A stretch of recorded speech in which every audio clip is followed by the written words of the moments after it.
নমস্কার, আপনাদের সকলকে স্বাগত খবর বাংলায়।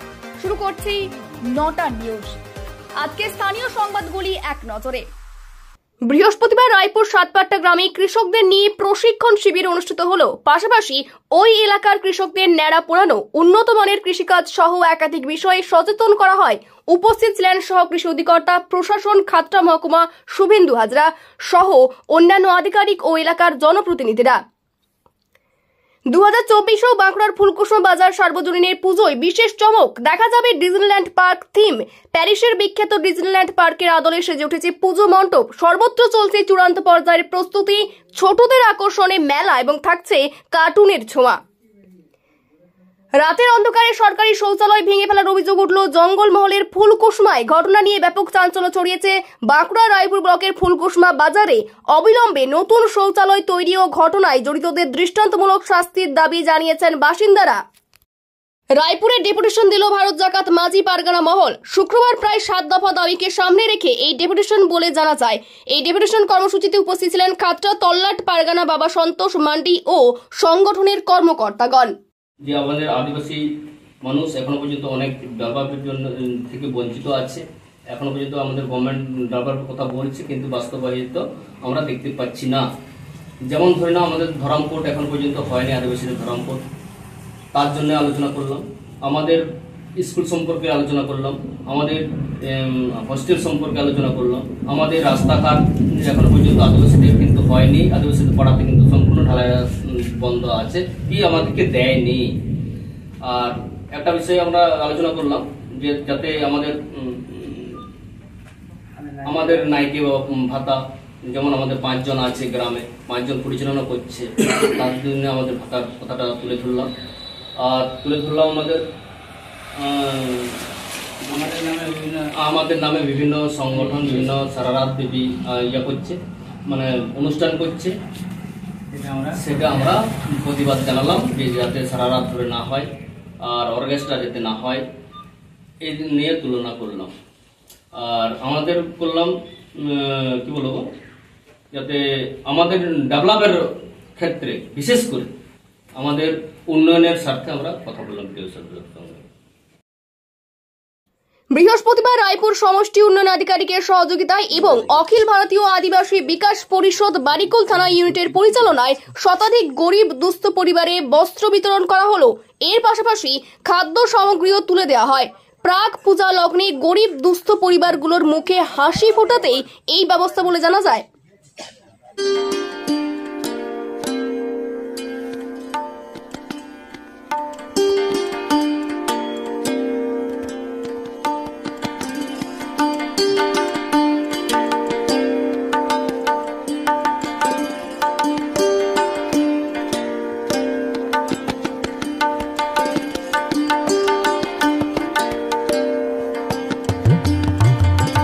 বৃহস্পতিবার রায়পুরের সাতপাট্টা গ্রামে কৃষকদের নিয়ে একটি কৃষক প্রশিক্ষণ শিবির অনুষ্ঠিত হলো। মূল অনুষ্ঠান শুরুর আগে সাতপাট্টা দেমুসন্না উচ্চ বিদ্যালয়ের ছাত্রছাত্রীদের 45 মিনিট ধরে কৃষি দূষণ নিয়ে সচেতনতার একটি ক্লাস নেন সহ কৃষি অধিকর্তা তথাগত নাথ।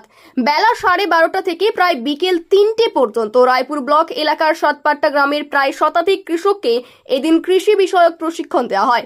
এই প্রশিক্ষণের পাশাপাশি ওই এলাকার কৃষকদের ন্যাড়া পোড়ানো, উন্নত মানের কৃষিকাজ সহ একাধিক বিষয়ে সচেতন করা হয়।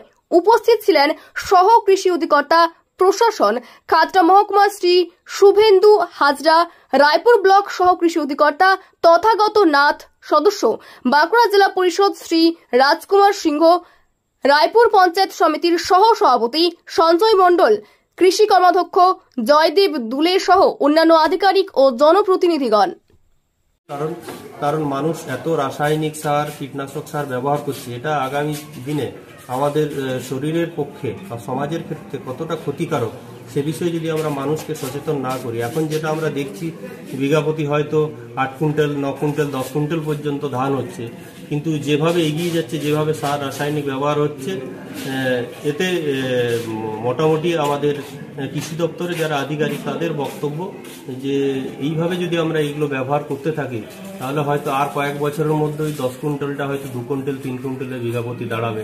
মাটির যে উর্বর ক্ষমতা, এত রাসায়নিক ব্যবহার করলে সেই জিনিসটা কিন্তু থাকবে না। তো সেই বিষয়ে চাষিদেরকে আমরা সচেতন করতে চাইছি, কিভাবে চাষ করলে, কি পদ্ধতিতে চাষ করলে কি কি ব্যবহার করবেন, কোনটা ব্যবহার করা যাবে না, সেই বিষয়ে মানুষকে সচেতন করা হচ্ছে, যাতে আমাদের এই যে পশ্চিমবাংলা দিনের দিন কৃষির ক্ষেত্রে অনেকটা বেশি এগিয়ে যাচ্ছে, সেটা যাতে এগিয়ে যায় এবং সেই ধারাটা যাতে অব্যাহত থাকে, তাই জন্যই কৃষকদেরকে প্রশিক্ষণ দেওয়া হচ্ছে। মূলত যে বিষয়টা আলোচনা করা হলো সেটা আমাদের যে কৃষি বর্জ্য যেগুলো করে থাকে মাঠে জমিতে ধান কাটার পর ধানের যে নাড়া করে থাকে, খড় করে থাকে মেশিনে কাটার পর, অথবা অন্য ফসলের যে দেহাবশেষ করে থাকে, সেইগুলোকে ম্যানেজ করার জন্য অর্থাৎ সেইগুলো আগুন লাগিয়ে পুড়িয়ে দিলে তাদের পরিবেশ দূষণ হয়, এতে সেই জমির মাটির ক্ষতি হয়, বহু উপকারী জীবাণু ধ্বংস হয়ে যায়, ফলে জমির উর্বরতা নষ্ট হয়। তো সেইগুলো যাতে আমরা আবর্জনা হিসাবে না দেখে সেটাকে আমরা সম্পদ হিসাবে দেখি এবং সেটাকে আমাদের অন্য কোনো লাভজনক কাজে ব্যবহার করতে পারি, সেই বিষয়ে মূলত আজকে সমস্ত সাব ডিভিশনে আমাদের সারা সাব ডিভিশনে সব ব্লকে 8টি ব্লকে এর জন্য বিভিন্ন প্রচারের ব্যবস্থা থাকছে।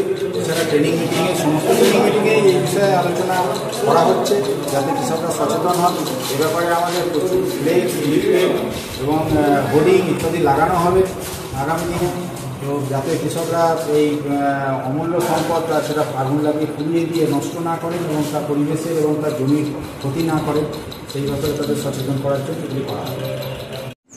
এখন এগ্রিকালচার পলিউশন বা ধানের নাড়া পোড়ানো থেকে যে পলিউশন হয়, সেই সচেতনতা সমাজের সব অংশেই প্রচার করতে হবে, শুধুমাত্র কৃষকদের নয়। কৃষক পরিবার থেকে আগত তাদের সন্তান সন্ততি যারা স্কুলে পড়াশোনা করে, যারা ভবিষ্যতের কৃষক, ভবিষ্যতের বিজ্ঞানী অথবা ভবিষ্যতের কোনো পেশাদার হবে, তাদেরকে যদি প্রথম থেকেই সচেতন না করা হয়, তাহলে কিন্তু এটা পরবর্তীকালে এই মিনাসটা চলতেই থাকবে। সেই জন্যই আমাদের এই উদ্দেশ্য হচ্ছে এইটাকে প্রচার এবং প্রসার করা, এই নাড়া পোড়ানোর প্রতিরোধী যে কর্মসূচি সিআরএম প্রগ্রেসিভ ম্যানেজমেন্ট প্রোগ্রাম, তার আন্ডারই করা হলো। কোথায় কোথায় এই ধরনের প্রোগ্রাম করবার আর পরিকল্পনা রয়েছে? হাই স্কুলে আমি এই প্রোগ্রামটা করেছি, এখানে সাতপাড়া দেমুসনা হাই স্কুলে করলাম, পরবর্তীকালে প্রত্যেক জিপি স্কুলের বাচ্চাদের নিয়ে এই প্রোগ্রামটা করার আমার ইচ্ছা রয়েছে। বাঁকুড়ার ফুলকুসুমা বাজার সার্বজনীন পুজোয় বিশেষ চমক দেখা যাবে ডিজনিল্যান্ড পার্ক থিম হিসেবে। প্যারিসের বিখ্যাত ডিজনিল্যান্ড পার্কের আদলে সেজে উঠেছে পুজো মণ্ডপ, পাশাপাশি পার্শ্ববর্তী দৃশ্য দারুণভাবে আকৃষ্ট করবে দর্শকদের। পৃথিবী জুড়ে ছোট থেকে বড় মানুষের আকর্ষণ এই ডিজনিল্যান্ড পার্ক। জানা যায় এই থিম পার্ক খোলা হয়েছিল 1992 সালে। 2022 সালে 3 দশক পূর্ণতা পায়। তথ্য অনুযায়ী জানা যায় যে এ পর্যন্ত 375 মিলিয়ন মানুষ পরিদর্শন করেছে এই থিম পার্ক। থিম পার্কের আদলে শুধু পুজো মণ্ডপ নয়, এখানে ডিজনিল্যান্ডের পরিবেশ চাক্ষুষ করতে পারবেন দর্শক। কয়েক মাস ধরে প্যারিসের ডিজনিল্যান্ড পার্কের আদলে মণ্ডপ সেজে ওঠে, আর মাত্র হাতে গোনা কয়েকটা দিন বাকি পুজো। সর্বত্র চলছে চূড়ান্ত পর্যায়ের প্রস্তুতি, ছোটদের আকর্ষণে মেলা এবং থাকছে কার্টুনের ছোঁয়া। ছোট থেকে বড় সারা পৃথিবীর মানুষের কাছে আকর্ষণ ডিজনিল্যান্ড পার্ক। জেলার বিভিন্ন প্রান্ত থেকে আসেন হাজার হাজার দর্শক। সেই দিকে গুরুত্ব রেখেই পুজো কমিটিগুলির মধ্যে প্রতি বছর নতুন ও আকর্ষণীয় থিমের আবির্ভাব ঘটানোই মূল লক্ষ্য থাকে এই পুজো কমিটির। দর্শকদের আনন্দ দিতে এবারও আকর্ষণীয় থিমে সেজে উঠেছে পুজো মণ্ডপ। প্রত্যেকবারের মতো এবছরের থিমও জেলাবাসীর মন কাড়বে তা আর বলার অপেক্ষা রাখে না। কি জানাচ্ছেন পুজো উদ্যোক্তারা, শুনুন। রয়েছে কি কি চমক আনছেন পুজোতে? চমক বলতে সাংস্কৃতিক অনুষ্ঠান, তারপরে আমরা বাচ্চাদের মহিলাদেরকে মহিলা ভলেন্টিয়ার এবং মহিলা স্বেচ্ছাসেবক এবং আমাদের নতুনত্ব ঠিক মানে সামনে বছর একটা আমাদের মানে ভূতের কথা কি একটা মানে ছিল আর কি, মানুষের একটা আতঙ্ক মনে ছিল, তার জন্য আমরা বাচ্চাদের ভাবনা চিন্তা দেখে আমরা ডিজনিল্যান্ড রেখেছি, যাতে বিভিন্ন রকম ব্যাগের ছাতা, বিভিন্ন রকম চামচিকা, বাদুর বা বিভিন্ন রকম জিনিস মানে নতুনত্ব জিনিস করা হয়, যাতে আমরা এই বছরের প্যান্ডেল সম্পূর্ণ 2024 বাচ্চাদের কথা ভেবে আমরা এই প্যান্ডেল রাখি। মানে আকর্ষণীয় করতে বাচ্চাদেরকে নজর কাড়তে কি এই ভাবনা? হ্যাঁ, এই ভাবনা। তো কতটা জেলাবাসীর মন কাড়বে বলে মনে করছেন? আমরা গত বছর দেখেছি আমাদের সপ্তমী, অষ্টমী, নবমী, দশমী যার আমাদের মোটামুটি 60 থেকে 70 হাজার 1 লাখ লোক আমাদের হয়। বিজয় দশমী, নবমী, দশমী এগুলোতে লোক একটু বেশি, সপ্তমী তো লোক হয় প্রায় 30,000, 40,000 50,000। মানে একটা মানুষের একটা ঢল, জঙ্গলমহল, ফুলকুসুমা বাজার সার্বজনীনের প্রতি একটা মানুষের ভরসা এবং আশা, এলাকাবাসীর আশীর্বাদ, ভালোবাসা সব নিয়ে আমরা এই পুজোটাকে মানে ভাবনা চিন্তার মধ্যে এই বছর ডিজনিল্যান্ড রেখেছি, যাতে বাচ্চাদের। আমাদের যেমন প্রতি বছরের থিম পুজোর আয়োজন করা হয়, এবছরে আমাদের থিম পুজোর আয়োজন করা হয়েছে। আমাদের থিম যেটা এবছর নাম রাখা হয়েছে ডিসমিল্যান্ড, অর্থাৎ এর বাংলাটা হচ্ছে শৈশবে ফিরে আসা। আমরা গত বছর যে থিম পুজোর আয়োজন করেছিলাম, আমাদের মনে হয়েছিল সেই থিমটার নাম ছিল ভূতের দেশে, তাতে বাচ্চাদের মনে একটা এফেক্ট, একটা ভীতির সঞ্চার। সেই জায়গাটা কাটানোর জন্য আমরা এই সিদ্ধান্তটা নিয়েছি। বিশেষ করে এই থিমটা বাচ্চাদেরকে আনন্দ, এবং বাচ্চা থেকে বয়স্ক প্রত্যেকে কিন্তু আনন্দ উপভোগ করবে। কত দর্শক হবে বলে আপনি আশা করছেন? আমাদের দর্শক এখানে প্রচুরই হয়, প্রতিদিন 40-50 হাজার দর্শক আমাদের এই পূজা মণ্ডপে। আমাদের বিরাট মাঠ, আমাদের এই পুজোতে মেলা, এবং সব থেকে বড় আকর্ষণ আমাদের কুমোরটুলির যে প্রতিমা, একটা বিশেষ আকর্ষণ আমাদের ফুলকুসমা বাজার পুজো কমিটি। গত বছরের যে দর্শক, এবারে কি ওই দর্শকের সংখ্যা কি ছাড়িয়ে যাবে? এবার একদম ছাড়িয়ে যাবে।